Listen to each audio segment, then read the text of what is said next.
Assalamu alaikum wa rahmatullahi wa barakatuhu. Alhamdulillah wa salatu wa salam ala rasulillah sallallahu alayhi wasallam. Thank you everyone for joining us for this very, very important webinar. As you all know, the Rohingya situation is very bad. We know what's happening in Burma and how our brothers and sisters there are being persecuted, sexually harassed, murdered, and taken away from their lands. They're basically people who have no homes left. They're stateless. They've become stateless, and it's a huge issue. And so today we have a very important guest for our webinar. He's from the Rohingya community himself. I'll give a short introduction about him, and then he will basically tell us what's happening and how to help them out, and he'll enlighten us more on the topic. So this is Dr. Wakar Uddin. He's a Rohingyan American. He was born in the state of Burma. He's currently a professor at the Pennsylvania State University. He's the Director General of Arakan Rohingya Union, the founding chairman of the Burmese Rohingya Association of North America, and a Supreme Council member of the Muslim World League. Dr. Wakar Uddin is actively seeking a political solution to the problems faced by the Rohingya ethnic minority in Burma, and he's advocating for protection of Rohingya and a peaceful coexistence among fellow ethnic minorities in Burma. He has been instrumental in bringing Rohingya genocide court case at the International Court of Justice led by the Republic of the Gambia with the strong backing of the OIC. So we're very, very happy and proud to have him here on our webinar today. So inshallah, he will enlighten us from here. So Dr. Wakar Uddin, please take it away. Assalamu alaikum wa rahmatullahi wa barakatuh. Good evening, good afternoon. I would like to thank the ICNA Council for Social Justice for organizing this event. Thank you very much to all the audience who are turning in and those who will be watching later online on the Facebook. Here today, we bring the Rohingya crisis to your attention, particularly the risk of COVID-19 to the refugee community. However, the pandemic is not the only threat and the current difficulties they are facing in their camps. When I say camps, not only in Bangladesh, but also inside Myanmar, IDP camps. So before we go to that, we would like to remind our international community about how we have arrived to this point, facing crisis after crisis in camps. Let's start with a brief background, which is very important, why the refugees are there. They did not come to Bangladesh happily on their own will. They are forced out by the Burmese military. They came to seek safety when the Burmese Myanmar military has begun to slaughter them, killing them, sexual assault, mass killing, burning their homes, their villages. That's part of the genocide campaign against Rohingya. Okay, so that's why the refugees are there, taking shelter, taking refuge. Okay, first, start with Arakan, the Rakhine State, the center of Rohingya crisis. The center of Rohingya crisis. And you can see here is a global map where the Rakhine State is, northern Rakhine State is, when I point with a pointer in Burma. That's the center of the crisis. I'm going to go through quickly on this because time limitation, but we need to looking at how this crisis has begun. Okay, how did this happen? Is starting from a persecution policy against Rohingya people institutionalized by the Burmese military. So there's a list of major human rights violations, all kind of restrictions, and you can read this one online when it's posted on Facebook, and starting all this, showing all these violations and human rights violations by the Burmese military. There's a master blueprint. There's a systemic and the systematic. starting with revocation of citizenship. Myanmar Burmese military dictatorship has drafted and passed a citizenship law in 1982. It's called Notorious 1982 Citizenship Law. And then, then the violence, that's the instrument of the blueprint. The genocide there's a violence and displacement and even dehumanization of Rohingya people. They use derogatory term like N-words they use in the West, in the US, and used to use before. And they have that term calling names or Rohingya, that kind of public dehumanization. So these are things you can and read this later on, details on the Facebook. The depth and width of the crisis. This is the world's fastest exodus of refugees.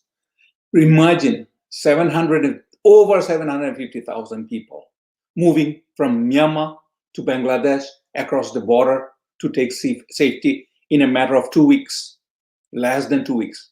It's a tremendous movement, population movement. That's why this is a crisis of global magnitude.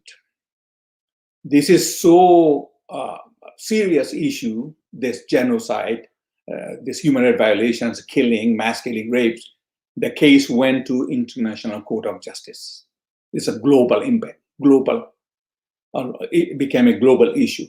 It's all over at UN, Human Rights Council, Security Council, General Assembly, and then UN report clearly said that all the violence by Burmese military was done with genocidal intent. It's the Muslim World League is talking about it.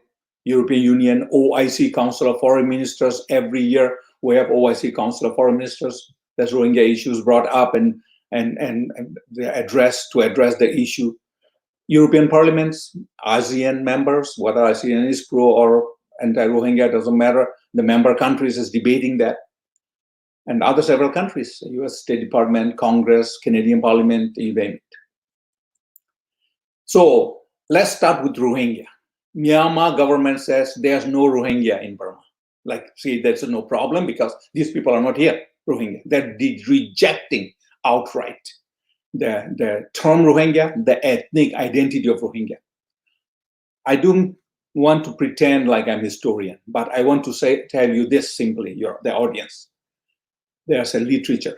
There's a historic books. Let me show you one of them. In 1979, here, I'm showing the arrow, Dr. Francis Buchanan wrote a book, Asiatic Research Transactions. You can see the Rohingya there. It's the name pronounced Rohingya as Rohingya. The name Rohingya is a pronunciation, and you can write in English Rohingya or Rohingyas. It's a pronounced name. It dates back to reports that date to 1799. The Myanmar government said these people are not from here. Citizenship. This is the NRC, National Registration Certificate, officially issued by the government of Myanmar. Now they are revoking them, voiding them. Human rights violations. I'm giving you a couple of examples. Series of human rights violations. You can see even women and children, underage minors, are not spared by the Burmese military. Horrible pictures. Confiscation of Rohingya farmlands. Natala settlement, they call it in Burmese Natala. You see here, this is Rohingya farmland. You can see the background, the foothill. That is the settlements, Buddhist population brought in by Burmese military, Myanmar government to occupy Rohingya farmlands, pushing them out to Bangladesh and other countries. Myanmar torching the Rohingya homes, villages. This is a home of a Rohingya farmer. Rohingya civilian population, they are torching. They are throwing gasoline and set the fire. That's how they burn systematically burn the Rohingya villages. Watch this: Rohingya house, home going on the flames. Yes, sir. I'm pointing at here. Police officers and vigilantes watching, and they are torching the vigilantes torching the homes, and they're watching. This how burned, pre-planned, how they're going to burn it. There's a blueprint, and the systemic, and village after village after village to uproot the population. Genocidal campaign. Systematic destruction. Between August 25th and September 25th, about 4 weeks, over 288 villages were burned systematically. You can see the red dots here. These all villages here represent 288 villages completely destroyed. On the right-hand side is the pictures of the villages one by after another, destruction, and burning them to the ground. The victims. Dr. Wakar, I think you're not sharing your screen. I think you may want to share your screen first. Share my screen. Yeah, you're going through the slides now, right? I'm going to the slide. Yeah. So go ahead and make sure you share your screen. Can you see them now? Not yet. So go ahead, share the screen, the slides. Can you see the slides now? No, I can't. I'm sharing the screen now.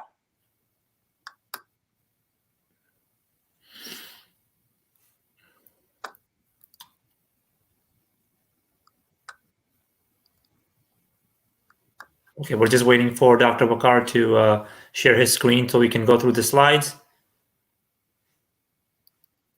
Is it showing now? No, it's not. Did you share? Did you hit the share screen and then did you get an option to share it? Yeah.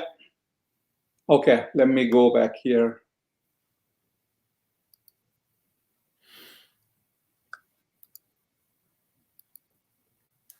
Okay, there we go. Now we see it.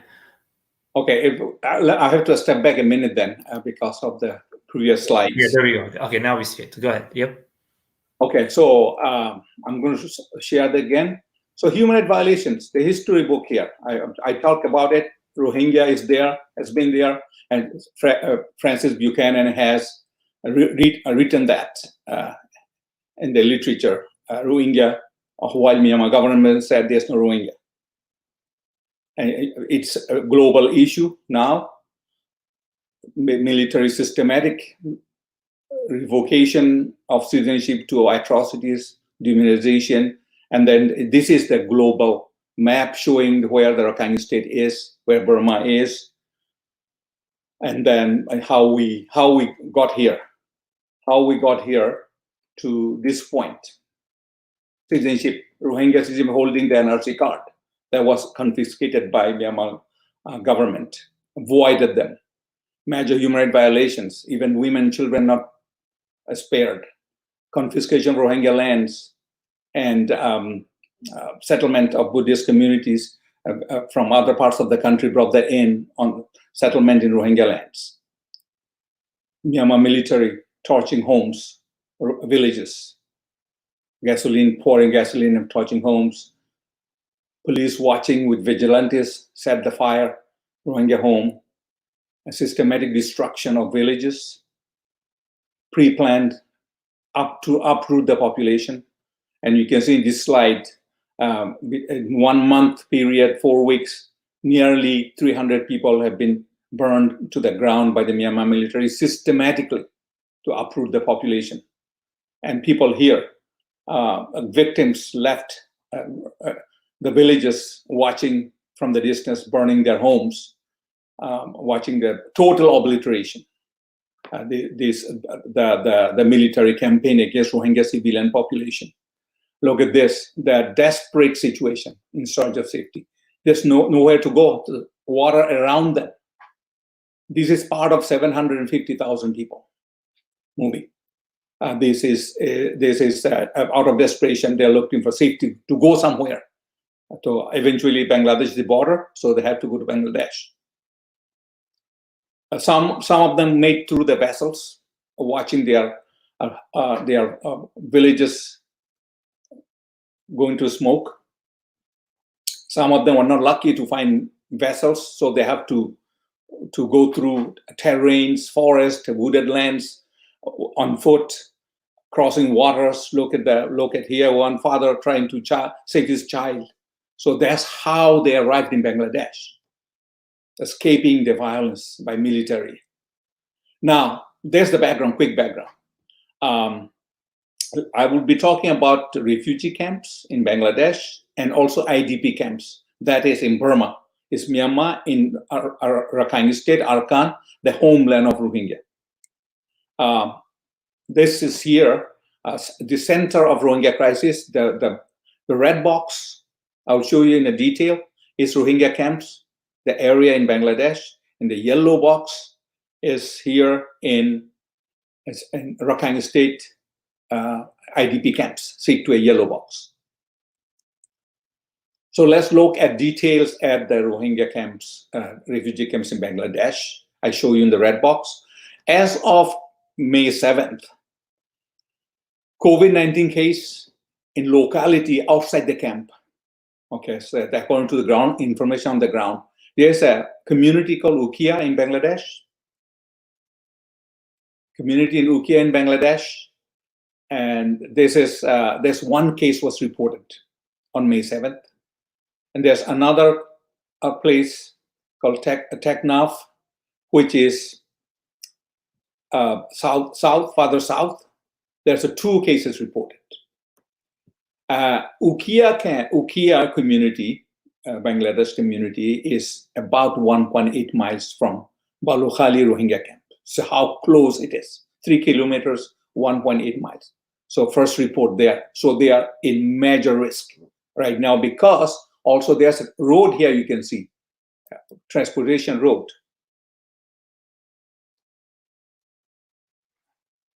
That transportation road here, so major population movement. So there's a lot of movement here, population movement. So that's the risk they are at now, Balukhali and Payankhali camp. 2 of them are very close to Ukia. And look at Teknaf.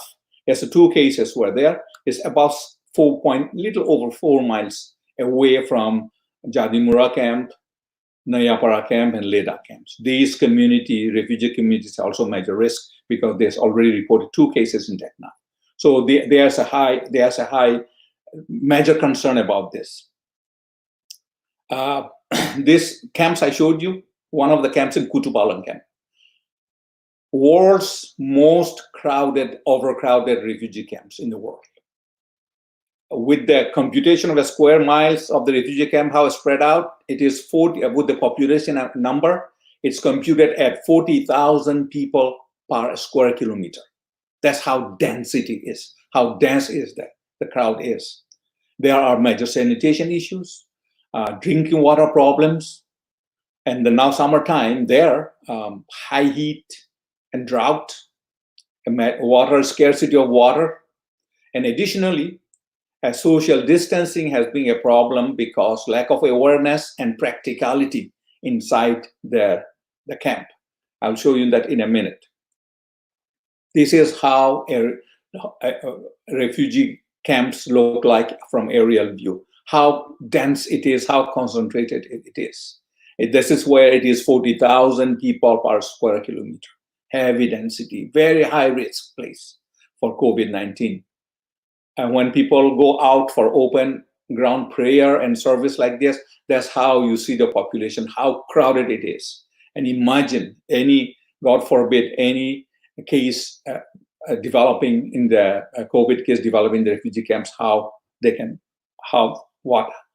can develop to a really serious problem. A scarcity of water in the refugee camp. A lineup, each jug contains one family, so two jugs maybe, and these are all people lining up for water. And then some people are desperate to get water, cannot wait in the line that long, and they have to dig their own well. You can see that the well dug, a little well there, how the water doesn't look like very clean. And look in the background, the lady giving back to the child looked like a highly malnutrition child, a lack of nutrition. And then they are using this water for drinking and taking shower and cooking, all that. So there's the problem they're facing amid risk of COVID-19. Why they cannot, why there's so much challenge, such a challenge for social distancing? Like in US here, even we go to grocery store, we have to go out and buy. So there are no grocery store there, like market, supermarket. So this is their market. So they have to go and get food within the refugee camp. There are vendors selling vegetables, refugee communities, and they have to buy the food. They have no option. So social distancing is a major challenge for them, even if those who are knowledgeable and aware of importance of social distancing. Food crisis, as you know, over 70% of the refugees are women and children. So they are major victims. They are waiting for food supply. Imagine what can happen during this month of Ramadan if they have to seek for food, look for food. Children, major victims, and look at this child here, clearly malnutrition, lack of food, and then they get sick. Okay, let's look at some statistics. What is happening on the ground in Bangladesh, which is, again, let me emphasize, 40,000 people per square kilometer. So NGOs there who are operating, they are really dedicated to the humanitarian issue. They are really dedicated to this humanitarian cause. They are great NGOs trying to save people, trying to feed people. So they are working, some NGOs are made of a group called PERU, P-E-R-U, Protection Emergency Response Unit. So they are made up of few NGOs. And each PERU team has 3 to 5 persons coming from each NGO, making a team. And if the team is camp is large, they need a bigger team. So then there will be 6, 7 persons from different NGOs, and they divide into subgroup because it's such a big population in larger camps. Team A, Team B, and Team C. This Peru is working very hard. Right now, I'm going to show you the Arab that's available to me from MSF, from the ground on the hospital isolation bed. Isolation bed, the contingency plan by MSF. MSF is Doctors Without Border. That's MSF, a French NGO. And IOM, International Organization for Migration. There's one. SCI is Save the Children International. So field hospital, they have MSF have 12, one unit field hospital outside the camp has 12 beds reserved for isolation in case of outbreak. And camp number 9 has 10 unit or 10 with 10 beds, and camp number 15 MSF has 10. Similarly, IOM has 2 at camp number 2W, and camp number 24 has 10. Camp number 3 has only 2. Camp number 9 has only 2. And camp 21 by SCI has 4 beds reversed. You can imagine now, for 1.2 million refugee population, this many beds or this many units are reserved as a contingency plan. Definitely not even tip of the iceberg. It's not enough. There has to be much, much more, because this can treat only this many people out of 1.2 million population. So let's go to IDP camp in Rakhine State. This yellow box here in Sittwe area has IDP camp. IDP camp has 11 camps, individual camps, north of Sittwe, north of Sittwe, IDP camps. And there are other IDP camps that I'm not showing here in other towns, which we're not sure, population-wise, all Buddhists or Rohingya and others, and they are remote areas. Information is not quite accessible there, but a lot of information available on this major concentration of refugee camps with 11 camps in Sittwe area.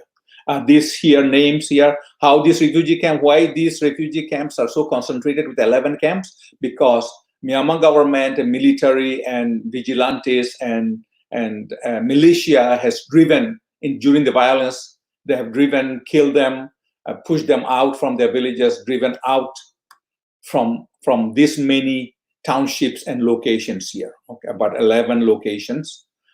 Here they are all herded toward Sittwe and different townships. That's how they are concentrated, came from different townships as a displaced person because of the violence and killing and rape and murder and all those violations, crimes against humanity. This is the IDP camp. I just show you the map. This is not better than in Bangladesh. It's even in some cases it is worse. It's heavily crowded, overcrowded, high density sprawling camps. And you can see there water going through the camps, and people use this water because there's not enough water. There's no water well, and there's not enough drinking water supplies or cooking or taking bath. So mainly they depend on this kind of dirty water. That's why there's health and sanitation is a major issue in the IDP camps. Look at this IDP camp. This is muddy. As flood comes, they have to live. You see inside the tent here, the mud water got in there. It's a terrible place. In some cases, and worse than in Bangladesh camps. Where malnutrition, food supply, water supply, people are sick, is very rampant in this squalid IDP camps.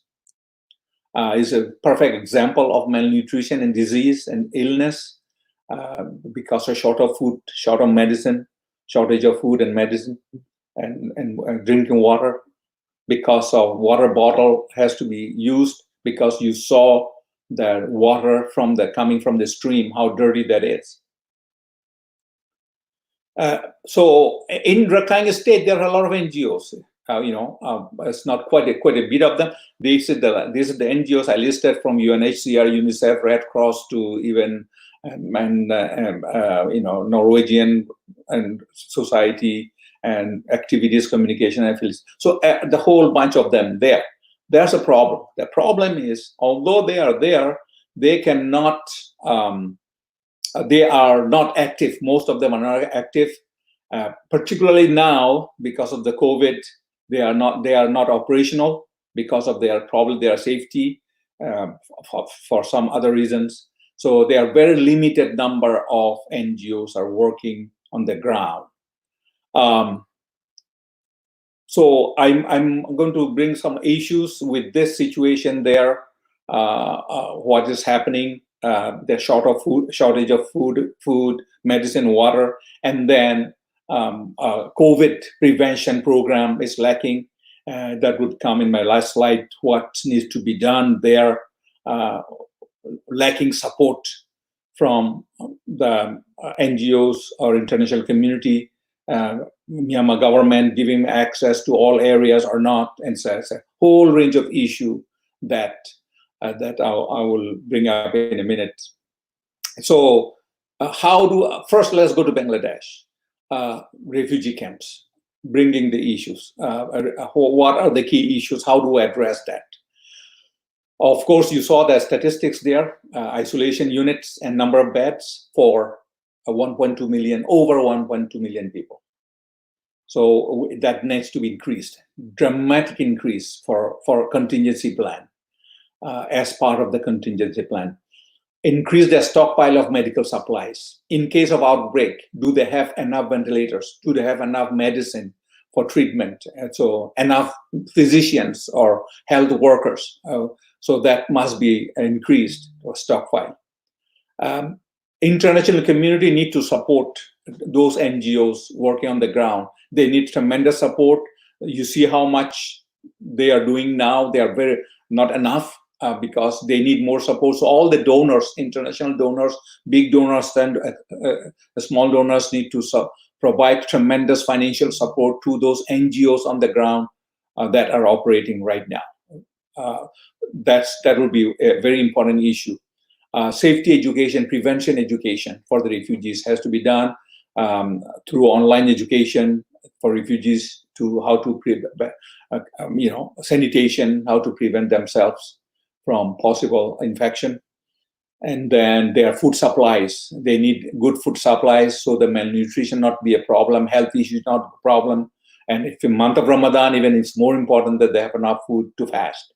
But let's not forget, these are the cosmetic things, as surgical removal of the issues. But the core issue is their refugees returning their homeland, Arakan. They must return to their homeland. That's the root cause, the major issue. We can do all this, international community can do all this humanitarian work, but that's not going to solve the core issue, the root cause of the problem. They need to return. The repatriation must be done by Myanmar government. Making situation on the ground, prepare a conducive condition on the ground.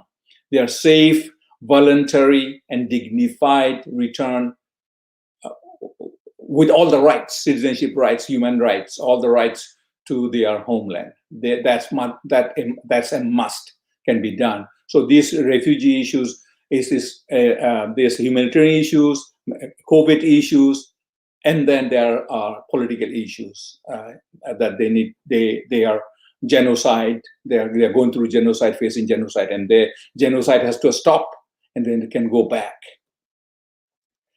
IDP camps in Arakan, Burma. I show you a long list of NGOs. Most of them are not quite active due to multiple reasons, including COVID-19. And source of prevention supplies and education must be made available to Rohingya, equally to Rohingya. Okay, the Rohingya community in there, as well as IDPs, are not getting enough supplies and education material equally, because the ground reports indicated that they are doing primarily in the Buddhist Rakhine community areas. They are not much in Rohingya areas. Some Rohingya areas don't see anything. So it is not equal. One disturbing thing is that although these are international NGOs, some of them have employed local staff members. These local staff members are doing discriminatory practices and not giving Rohingya enough material, or not giving them that they're biased toward Buddhist community because they are local staff members from Buddhist community. So that's an issue that NGOs, chiefs, and senior officers must be aware of, that Rohingya people not receiving adequate supplies proportionately, equally from the international NGOs. They are there to begin with to help Rohingya people, but they're not getting help. So that's an issue, important issue that need to be addressed. A stockpile of medicines in case of outbreak needs to be there.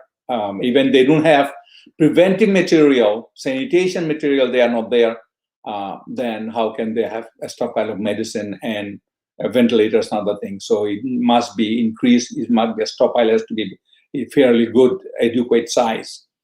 Sanitation, you saw how sanitation issue serious is, and clean water issues that has to be addressed. And then food supplies for Rohingya IDPs, adequate supplies. And now they're having problem in Ramadan time. And also there's issue in the prison. There's thousands of Rohingya prisoners unjustly imprisoned by government of Myanmar. So in Ramadan, they are not getting enough food, finding enough food to fast. And then these IDPs also return to original homes. That's the key issue, that's the central issue, that as long as they are in these camps, they are prone to diseases and all other problems. So once they can return to their homes, villages, original homes from IDP camps in Rakhine State to their home villages in Rakhine State, 10 miles, 15 miles, 30 miles away, or maybe 50 miles away, 100 miles away. So these are in Rakhine State, they should go back. Myanmar government should dismantle these IDP camps and repatriate this population to their original homes. So this is basically what I have at this point. Thank you very much for tuning in and watching and listening.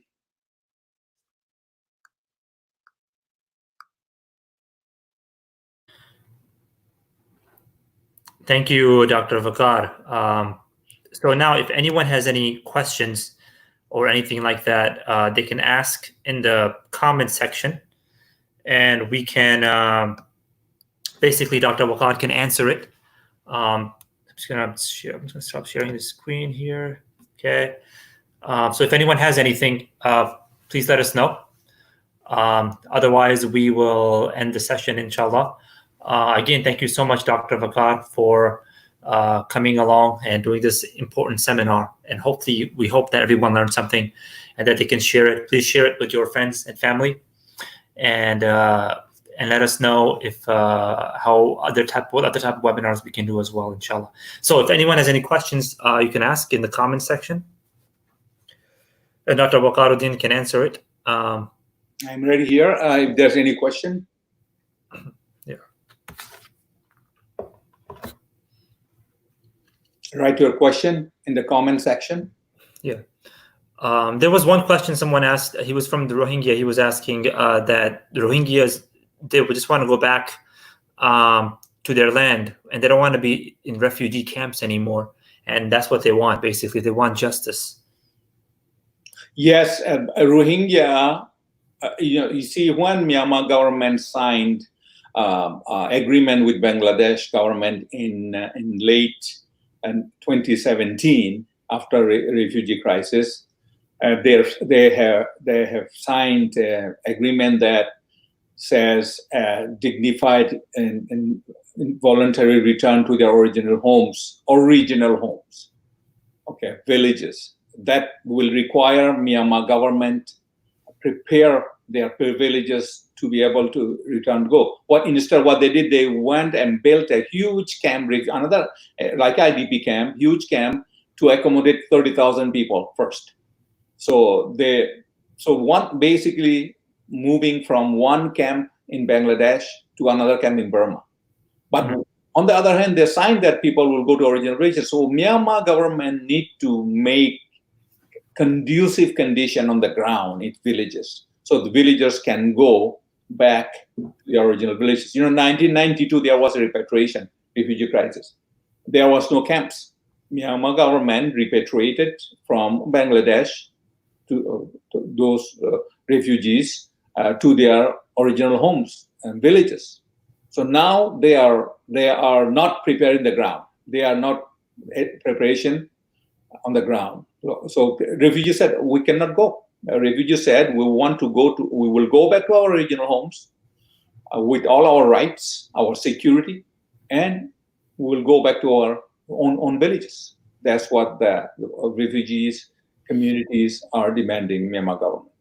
Okay, so there was another question that came in about what can we as American Muslim do for the Rohingya? What can people sitting here today, in the comfort of our homes in the West, what can we do? How can we help the Rohingya? Okay, there's a short-term help, mid-term help, long-term help. Okay, very short-term help is saving the population. Imagine, God forbid, anything happens with COVID in refugee camps. You saw the pictures. So international NGOs in both refugee camps and IDP camps who are actively working there are working in a very limited capacity. They need donors, they need support from people, they need to increase the isolation beds and units. And American Muslim community can do a lot on helping those NGOs contributing that. And then American Muslim NGOs are there too. ICNA has, I think they have their own program too. And they need to reach out, following the rules, to being cautious, they can still help the refugees. They are not, the NGOs going working there doesn't necessarily mean NGOs are going to expose refugees to COVID-19. It's not going to happen. Everybody take caution. So there are means and ways that can be done. That's one thing, okay? And so this humanitarian efforts. But larger issue, long-term is, as I said earlier, we cannot just clip the branch of the tree, surgical removal. We need to go to the root cause of the problem. How long this international community can support the Rohingya refugees and IDPs with food and medicine? They need to return. Myanmar government must be put under tremendous pressure. And now we have ICJ, International Court of Justice, that have already ruled. And Myanmar government said they will abide by the convention, the genocide convention that's signed for a signatory. And so this kind of pressure, ICJ pressure, Security Council pressure, whether China, Russia may veto it or not, but we have to continue to bang the door at the Security Council, Human Rights Council, General Assembly, and then different governments, State Department and British government, Canadian government. This all there's no one avenue will not be sufficient. We have to work collectively, using all the might, using all the energy, using all the avenue. That do not give Myanmar military, Myanmar government a breathing room. You know, they have to bow to the pressure. If they are not pressured, they will not do it. They have no willpower. They are the one to created the problem. So how they are going to solve it? They are the creator of the problem. They are the source of the problem. So they must be, international community must come together, much a stronger force, with much a stronger force. The international community has been wonderful. They have been fantastic in Rohingya issues, but much more need to be done. And we need to be consistent. We need to be persistent. It cannot be ups and downs, surge. It has to be, momentum has to be sustained. That's key. Then Myanmar government have to, unless these refugees and IDPs are returned to their villages, original villages, this crisis is going to linger. And Myanmar will continue to engage in genocidal crimes in Arakan. It's not going to give up. So that's why American community, America is a powerful country. Alhamdulillah, Muslim Ummah, Muslim community, America is very powerful. Awareness, a lot of people still do not know what Rohingya is. You see, they may have heard the name of Rohingya.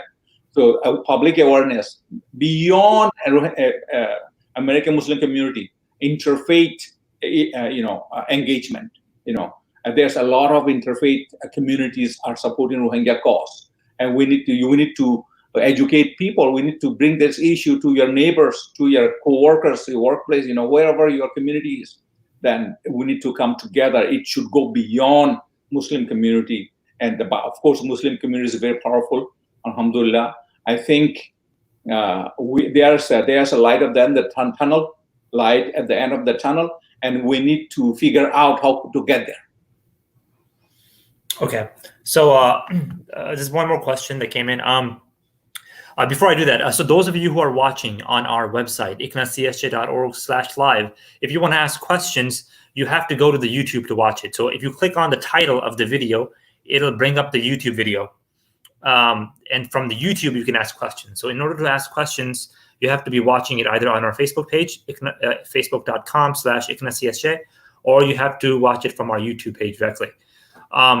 So this is for those who are watching it from our website. Okay, so there was another question that came in. So basically, what was the impact of the international court? Did it have any impact on the Rohingya decision, or is it still like dangling? What was the? I mean, there was a lot of coverage that took place on that issue. How Burmese government was brought to the International Court of Justice. Well, what came the result of that? Any impact? Yes, impact is already seen. Myanmar government. First impact is Myanmar government was forced to go to the court. Aung San Suu Kyi, the leader and the counselor and the foreign minister, she went to the court with her delegation. That's first pressure, impact, because they signed they are signatory of that genocide convention. Second impact is that Myanmar government is now, for example, on April 8th, Myanmar government has released two office of the president of Myanmar has released two statements. One statement was preservation of the evidence of crimes against humanity and genocidal crimes, preservation. Another one is compliance, where Myanmar government will comply with ICJ ruling. ICJ on January 23rd, ICJ has ruled that with the provisional measures, Myanmar government should do this, this, and this, and this, especially violation of Article 2 and Article 3 of the Genocide Convention. So Myanmar government not responding. The problem is this: the ruling was issued, order was issued to Myanmar government on January 23rd. And Myanmar government sat on it until April 8th, a span of 2.5 months. What happened? That gave Myanmar military to clear the evidence, to clean up the evidence. Time. Where were you, Myanmar government, to release this statement requiring, the statement required that state officials, Rakhine State officials, ministry officials, blah, blah, blah, all these Myanmar government officials must preserve the evidence. Couldn't you tell them that in after January, in late January, early February, soon after the ruling? You waited until April 8th, so you gave them time to clean up, wash their blood from their hands, to clean up mass graves, and so many other things. They destroyed the sites of mass killings, mass rapes. So Myanmar government is responding, but very tricky, with a lot of tricks, that not timely responding. So ICJ, Myanmar government was supposed to respond to ICJ, send a report to ICJ in 4 months. So 4 months is coming now very soon. So they are preparing when this coming soon. So they release this statement. And then there will be our side, our minister, Gambian minister, Tambadou, will submit with our lawyers, will submit a memorial, which is due in September. We will do sooner than that, and the case will go on. But the short answer to the question is the impact is there, but we have to maximize. We have to know how to maximize the impact, and then ultimately, hopefully, our people from the camps in not only in Bangladesh, India has a lot of refugees now. They can be returned to their homeland, and then the same thing with IDP camps. They can return to their home villages. So we need to continue to address, fight for this cause through all channels that's available to us. Okay, so I think that was the last question we had. Thank you so much for joining us again. And your efforts are very much appreciated. And we pray in this holy month of Ramadan that Allah, ease the situation of the Rohingya and grant them justice from the government of Burma. Did you want to add any last words before we end? I thank ICNA, and I thank Muslim Ummah community and beyond, interfaith community, other people, all the people who care about this issue on humanitarian ground. I want to thank them for providing support for Rohingya people. I want to thank those NGOs in Bangladesh who that are working very hard with contingency plan. And hopefully their donors will come and help them more so that because of maybe their possible limited resource they may have. That's really, I want to thank them.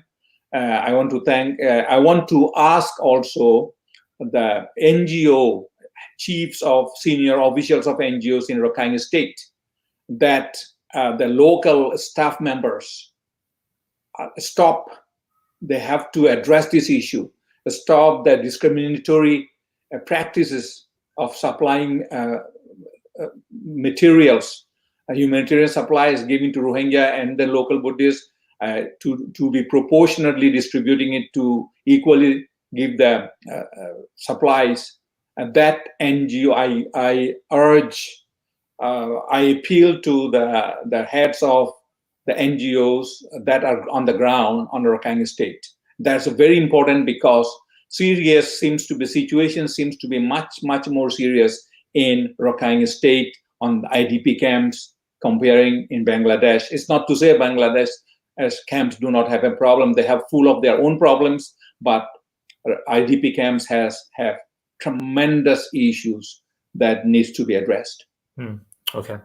So inshallah, we're going to end it here. So next week, inshallah, we will have a session with another academic, inshallah, on the issue of Hindutva in India and the rise of Hindutva fascism in India and what's that's like for Muslims over there and how we can help. So please do join us next week as well. We plan to do one every week on a different issue. So we hope that you can join us on icnacsj.org/live. And always, as always, we provide these services for free. Our purpose is to bring education to the world about what's going on, of all the violations and the human rights issues that are going on around the world, and bring light to it, and how we as Muslims can contribute and do our part and become part of it and try to help solve the problem in order to make it a better place. So please join us. And so we do all of this for free. So please do donate. You see the donate link on the bottom. So please do donate so we can continue to do this work for free. And hopefully you can join us next week as well as we speak about the Hindutva issue. Assalamu alaikum. Subhanaka Allahumma wa bihamdika. Ashhadu an la ilaha illa ant. Astaghfiruka wa atubu ilayk. Wa alaikum assalam wa rahmatullahi wa barakatuh. Thank you very much.